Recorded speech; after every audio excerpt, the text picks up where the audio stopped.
Good morning, everyone, and happy Friday. We are continuing our devotionals on the Sermon on the Mount. We completed the Beatitudes the week before last, and last week we went ahead out of the Beatitudes into this greater part of the sermon, and we dealt with Jesus telling us, "You are the light of the world," and we talked about being that light. In another part of that same segment, he tells us, he says in Matthew chapter 5, "You are the salt of the earth. But if the salt loses its saltiness, how can it be made salty again? It's no longer good for anything except to be thrown out and trampled by men." So he's saying, look, if you're going to be my salt in the world, you need to be salty and have whatever qualities or traits of salt that he's talking about. So clearly he's saying, like, don't just say you're a follower of me and then not look like me at all. That's really what he's getting at, of course. But what's interesting about this part is it's hard to know what exactly, which aspect of salt he was referring to. The salt is so versatile and there's so many ways that it's useful. And so let's just think of some, throw some out there. You try to think of all the uses of salt that you can think of and see if I cover them. Maybe you'll have some that I didn't even cover. So the first and foremost one, I guess the one that comes to my mind first, is flavor. I like salt in my food, probably too much, but I'm a savory. I don't really have a sweet tooth as much as I have a salt tooth. And so I'll skip the candy if I can, or skip the dessert if I can have more, mashed potatoes and gravy, or skip the candy and I'll just have chips and dip. So really like salt. And so flavor. So what would Jesus be saying if he's telling us to be the flavor of the world? Well, he told us, he said, "By this shall all men know that you're my disciples, if you have love for one another." And so he really does want the world to experience a different flavor than sort of what other people are about. And that comes in a lot of different forms, but love and sacrificial service, kindness, all kinds of things. So we are the flavor of the world. The world is dead and mundane and dull without us. At least we're supposed to be the flavor. A lot of times Christians are not that flavorful to people, and they leave a bad taste in people's mouths. And sometimes it's because they're following Jesus, and some people don't like that. They crucify Jesus because he was like Jesus. So when we're like Jesus, we might get treated like Jesus. But a lot of times we're not being like Jesus. People don't like our flavor because it's nothing like Jesus. And sometimes we think we're doing God a favor and we just missed the boat. So we want to be careful to make sure we're following Jesus and let people get that flavor from Christians in the world. So that's one idea. Another one would be like preservative. Just about any canned goods or foods you buy at the store that are processed in any way are going to have salt in them. And people used to pack their meats in salt to make them last longer. And salt is it's a good preservative. And so if Jesus was talking about being a preservative in the world, that's easy enough. He tells his disciples to go and make disciples of all nations, baptizing them in the name of the Father and the Son and the Holy Spirit, and teaching them to observe everything I've commanded you, he tells them. And so he wants them to go out and get that good news out and have people come to Jesus and be saved. And so preserve their lives, not only preserve their soul, like save their soul, save them eternally, but also Christ in people's lives, if they truly follow Jesus, it does preserve a lot of things. It preserves relationships. It preserves, your work ethic and your job. There's a lot in there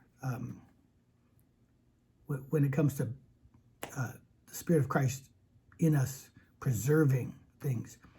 So maybe that's what he meant. Maybe he meant flavor. Maybe he meant preservative. Another one that he could have meant was healing.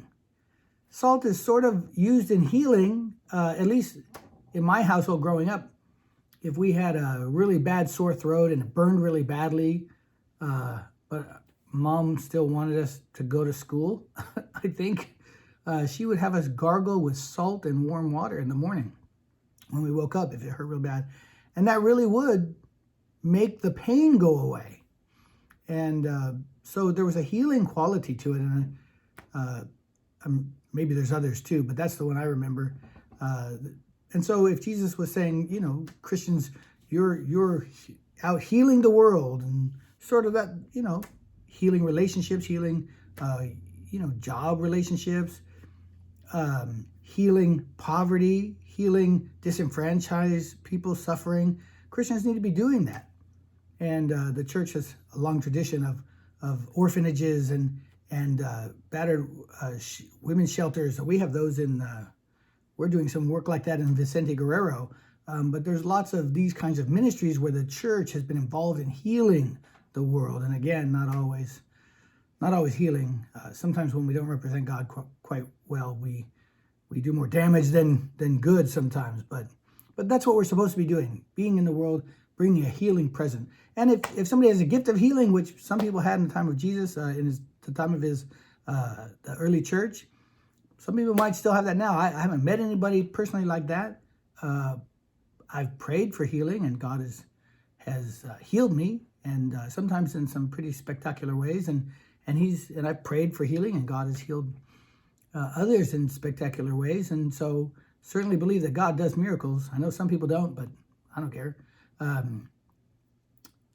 But I just have never seen anybody actually do sort of the healings that Jesus did. But there are all kinds of ways that we can be involved in healing people's lives. Being a shoulder to cry on, being an ear for listening, being a warm hug when somebody's down. So there's lots of ways to bring healing. Maybe that's what Jesus meant. You are the healing quality in the world. There's also, when I lived in North Dakota, they would sometimes put salt on the roads for traction on the black ice and places where people would slip. So they'd get salt on there, and that would help give traction to the cars. And so we could think of salt has a traction property. It has a way of helping people get a grip. So maybe Jesus was telling us as Christians in the world, we need to help people get a grip on their relationship with God, a grip on salvation, a grip on the grace and mercy of God, a grip on the promise of the kingdom of heaven and a future with God. So maybe there's something about traction in there. There's one other I can think of, and you may have others I haven't said yet. That'd be cool if I could think of those too. But the one other I'm thinking of is Jesus could have meant salt. You are the salt of the world. In other words, you are the catalyst of the world. You're catalysts. Because one of the things that they would do, in fact, when he says you are the salt of the earth, some people think when he says the earth, he's using a word that's also a word that's used for like earthen ovens that they would make. They would make an oven out of earth. And they would take like road apples, we call them, cow patties or whatever, dung, from certain animals, and they could dry it and then they would burn it. But it didn't burn that well. But if you put a lot of salt on it, then it burned really hot. And so salt's like a catalyst. And I was taught that if I'm boiling water and I throw some salt in there, it'll boil faster. I haven't proved that. I haven't asked a scientist that, I guess, but that's what I was taught. You could have water boil faster if you throw some salt in it. But it's a catalyst. And so what if Jesus was asking us to be catalysts in the world? He was a catalyst. He was a radical change agent. Jesus came in radically changing things. People had a worldview that was way off base. They didn't understand what God was doing. He came in, and the Jewish leaders and many of the Jews, they had an idea that God was going to send a Messiah just for them to boot the Romans out and set up his throne in Jerusalem where where the Messiah would reign with the Jews. And even his disciples thought that was going to happen. They were just getting ready to get the best seat next to him. And this is the whole mentality they had. And he totally, he was a catalyst in totally changing that radically. His throne was a cross. That's a radical change. He really mixed things up. He shook things up in terms of what they would understand that Messiah was going to be. But not only that, they had some terrible ideas. That religious community, the leaders, and even the people thought that if somebody was suffering from a malady, some kind of sickness or leprosy or lame, blind, mute, anything like that, deaf, that this was evidence that God was mad at you, that he was punishing you. And so some of the people, they thought, well, I can see God's mad at you. You're not a good person. I'll just stay away from you. And Jesus was a radical catalyst. He came and ate and drank with them and hung out with them. And he got yelled at for it. They called him names over it. But they were wrong. They shouldn't have been treating people like that. And so Jesus healed people, and he took off that stigma that was being put on them, even his own disciples. Master, who sinned, this man or his parents, that he was born blind? They're assuming, well, this guy's a worse sinner than anybody else because, look, he's being punished by God. Just think how that made people feel, that they were treated like that and always reminded that God hated them. It was horrible. So he came to radically shake things up in many ways, in those ways and other ways, challenging the way they thought and teaching something new. And so I think this is a good one for us. He calls us to be radical change agents.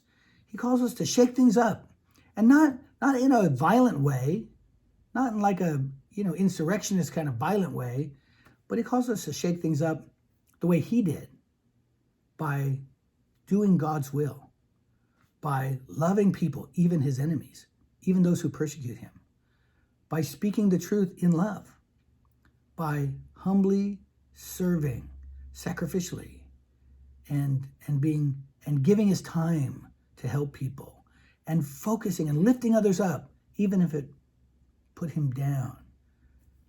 That's another way he radically changed things. He asked people, who's better, the guy sitting at the table being served or the servant? Isn't it the guy at the table? And everyone's like, yeah, of course. And Jesus said, but I'm among you as one who serves. Radically different, upside down kingdom. Turned it all over like he turned over the tables.